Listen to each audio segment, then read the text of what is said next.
हमारे प्रिय विद्यार्थी, आपको तेजस एजुकेशन इंडिया में हार्दिक स्वागत है।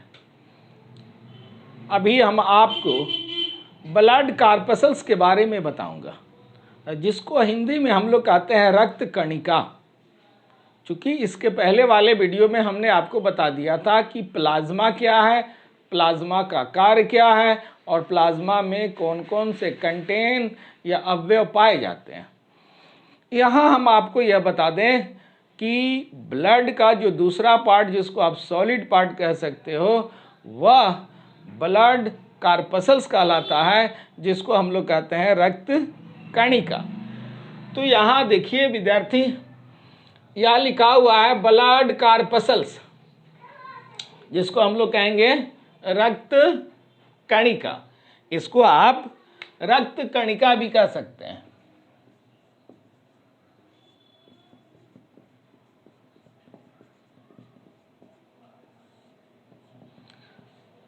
सेल लिख दिया गया है, चूंकि इसको सेल भी कहा जाता है, परंतु कार्पसल्स और सेल में कुछ अंतर है।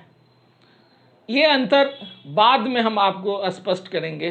पहले आप केवल अभी यहाँ पर यह सोच लीजिए कि ब्लड कार्पसल्स कितने प्रकार के होते हैं और कौन कौन होते हैं। तो ब्लड कार्पसल्स आपके 3 प्रकार के हो गए। रेड ब्लड कार्पसल्स, जिसको हिंदी में हम लोग कहते हैं लाल रक्त कणिकाएं।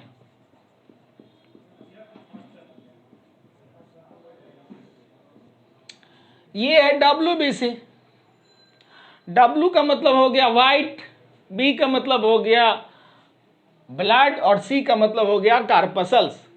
हिंदी में इसको आप कह सकते हैं सफेद रक्त कणिकाएं।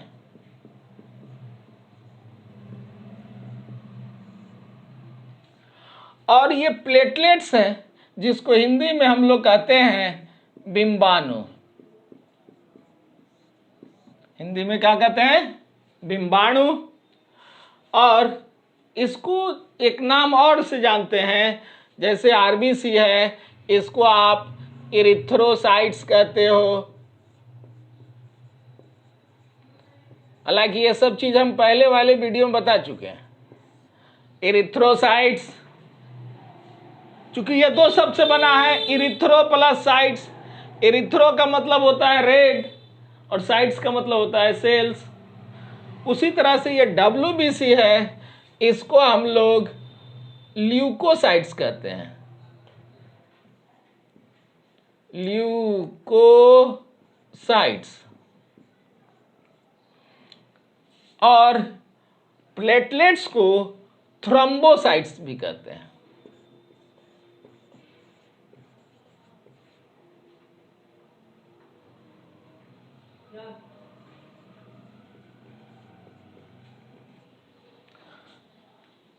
और इसका जो निर्माण होता है हमारे शरीर में कहाँ होता है? तो इसका निर्माण, RBC का निर्माण और WBC का निर्माण रेड बोन मैरो यानी कि लाल अस्थि मज्जा में बनता है।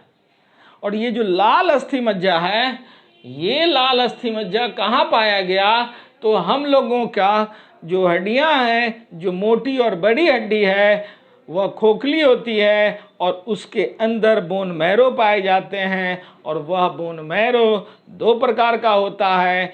एक को कहते हैं रेड बोन मैरो, दूसरा को कहते हैं वाइट बोन मैरो या हल्का पीला बोन मैरो, जिसको हिंदी में लाल अस्थि मज्जा कहा जाता है। तो ब्लड का निर्माण मुख्य रूप से लाल अस्थि मज्जा में ही होता है, दोनों। लेकिन जब आपातकाल की स्थिति आती है तो white bone marrow, red bone, ये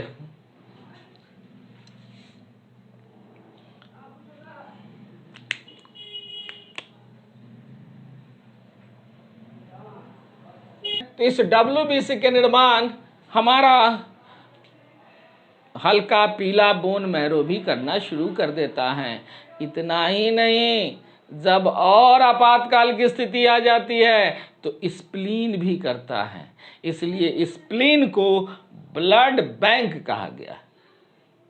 स्प्लीन को ब्लड बैंक कहा गया है और स्प्लीन का हिंदी पीलिया या तिल्ली होता है। तो स्प्लीन से 2 क्वेश्चन अवश्य बनता है। एक क्वेश्चन कि आरबीसी का कब्रगाह कौन है, जहां आरबीसी की मृत्यु होती है। देखिए यहाँ स्प्लीन में आरबीसी की मृत्यु हो गई, तो आरबीसी की मृत्यु स्थल पीलिया, और जब आपातकाल की स्थिति आती है तो वैसे स्थिति में डब्ल्यूबीसी का निर्माण स्प्लीन करने लगता है। यही कारण है कि स्प्लीन को ब्लड बैंक भी कहा गया है। तो 2 बात याद रखिएगा, स्प्लीन आरबीसी का कब्रगाह और स्प्लीन ब्लड बैंक के नाम से जाना जाता है। अब देखें हम लोग कि इसकी ये आकार में आरबीसी कैसा होता है। तो आरबीसी का जो आकार होता है वो बाइकॉन्केव होता है, जिसको हम लोग कहते हैं द्विअवतल। द्विअवतल का मतलब हो गया कि बीच में धंसा हुआ। अल्पलिन नामक एक टॉफी आता है, आप देखेंगे बीच में धंसा रहता है, वही उसी टाइप का यह दिखता है। इसका जो आकार होगा, इसका आकार अमीबा की तरह आकारहीन होता है, कोई इसका विशेष आकार नहीं होता, ये अमीबे की तरह आकारहीन पाए जाते हैं। उसके बाद प्लेटलेट्स की बात करें तो यह गोल या अंडाकार दिखता है। प्लेटलेट्स की बात करें तो यह गोल और या अंडाकार दिखता है। केंद्रक न्यूक्लियस आरबीसी में नहीं पाए जाते, लेकिन आप यहाँ एक बात याद रखिएगा कि वैसे आरबीसी जो मैच्योर्ड हो गए हैं, परिपक्व हो गए हैं, वैसे आरबीसी में केंद्रक नहीं होते, क्योंकि उनका केंद्रक आरबीसी में डिजल्व हो जाता, उनका केंद्रक कोशिका द्रव में डिजल्व हो जाता है, घुल जाता है। लेकिन जब आरबीसी अपरिपक्व रहेंगे तो वैसे स्थिति में उसमें केंद्रक पाया जाता है। इसलिए जब आप बीपीएससी या यूपीएससी के एग्जाम देंगे तो उसमें यह क्वेश्चन को डाल देता है और कहता है कि अपरिपक्व आरबीसी में केंद्रक होगा या नहीं होगा। तो आप याद रखिएगा कि जब आरबीसी जन्म लेता है उस समय यह अपरिपक्व होता है, तो उस समय उसमें केंद्रक पाया जाता है। लेकिन जब वो परिपक्व हो जाएगा तो केंद्रक नहीं होगा। अब रही बात कि ऊंट और लामा, यह दोनों स्तनधारी है। ऊंट की एक प्रजाति है लामा, जो ठंडे प्रदेशों में, पहाड़ी क्षेत्रों में, जैसे लद्दाख, जम्मू कश्मीर, इस क्षेत्र में इस ऊंट की प्रजाति पाई जाती है, जो छोटे आकार की होती है। वह बकरी की तरह दिखेगी, मुंह रहेगा ऊंट की तरह, शरीर रहेगा बकरी की तरह। उसके आरबीसी में, लामा और ऊंट के आरबीसी में केंद्रक पाया जाता है, जबकि बाकी जो स्तनधारी प्राणी हैं उनके आरबीसी में केंद्रक नहीं होता। डब्ल्यूबीसी में केंद्रक होगा, डब्ल्यूबीसी में केंद्रक उपस्थित रहता है। प्लेटलेट्स में केंद्रक नहीं पाया जाता, यह अनुपस्थित रहता है। यही कारण है कि जितने भी बायोटेक्नोलॉजी की प्रयोग किए जाते हैं, एक्सपेरिमेंट किए जाते हैं, अनुसंधान किए जाते हैं, रिसर्च किए जाते हैं, उस सब में डब्ल्यूबीसी से ही न्यूक्लियस निकाला जाता है। यहाँ तक कि आपने सुना होगा जीनोम की बात, जिसको जेनेटिकली मोडिफाइड कहते हैं। तो जब किसी में जीन मॉडिफिकेशन की बात की जाती है उस समय भी हम लोग क्या करते हैं कि इसी WBC का केंद्रक लेते हैं, इसी WBC का केंद्रक हम लोग ले लेते हैं। तो WBC में केंद्रक होगा, प्लेटलेट्स में केंद्रक नहीं होगा। RBC जब परिपक्व रहेंगे तो उसमें केंद्रक नहीं होगा। अब रही बात संख्या की, तो RBC की जो संख्या होगी वह पुरुष और स्त्री दोनों में अंतर पाए जाते हैं। पुरुष में RBC 5 मिलियन से लेकर 5.5 मिलियन प्रति mm³ ब्लड में पाए जाते हैं। 5 मिलियन का मतलब ये हो गया कि 1 मिलियन बराबर 10 लाख। तो इस प्रकार से पुरुषों में 50 लाख से 55 लाख RBC पाए जाएंगे, वो भी कितना ब्लड में, तो 1 mm³ का मतलब हो गया कि मान लिया जाए कि अगर 1 मिलीमीटर लंबा 1 मिलीमीटर चौड़ा अगर हम कोई पात्र ले लें, ये पात्र अगर हमने ले लिया जो एक क्यूब की तरह हो गया, अब इस पात्र में अगर हम ब्लड को रख दें तो ये ब्लड की जो मात्रा होगी उस ब्लड में RBC की संख्या 50 लाख से 55 लाख होनी चाहिए। महिला में 45 लाख से 50 लाख होनी चाहिए, ये RBC की संख्या होती है। लेकिन WBC की संख्या 8,000 से 10,000, स्त्री पुरुष दोनों में यह वही होता है। और प्लेटलेट्स जिसको हम लोग हिंदी में बिंबाणु कहते हैं, इसकी जो संख्या होगी वह 2 लाख से 5 लाख होती है। बिंबाणु की संख्या 2 लाख से 5 लाख होती है। आप एक बात जान लीजिए कि कभी भी आप ब्लड टेस्ट कराने के लिए जाइएगा, जहां CBC करता है, टोटल ब्लड काउंटिंग जब करता है, तो वहाँ का रेंज आप देखिएगा कि 1.5 लाख से लेकर 4.5 लाख भी लिखता है। तो उसके लिए आपको कंफ्यूज होने की ज़रूरत नहीं है, क्योंकि वह केवल थ्योरेटिकल है, व्यवहारिक रूप से यही पाया जाता है 2 लाख से 5 लाख। तो इसमें घबराने की जरूरत नहीं है। हाँ, एक बात आप याद रखिएगा कि ये जो प्लेटलेट्स है, अगर इसकी संख्या 40,000 से कम हो गई तो वैसे स्थिति में व्यक्ति का ब्लीडिंग हो सकता है, ब्लड क्लॉट कर सकता है, रक्त की नलिकाएं जाम हो सकती है, जहीं तहीं से ब्लड की नलिकाएं फट जाएगी और ऐसे व्यक्ति की मौत हो जाती है। जैसा कि जब किसी को डेंगू नामक बीमारी होती है, डेंगू फीवर में, डेंगू बुखार में, यही प्लेटलेट्स की संख्या अचानक गिर जाती है। जो 40,000 से नीचे होने लगा तो पेशेंट आ गया खतरे में।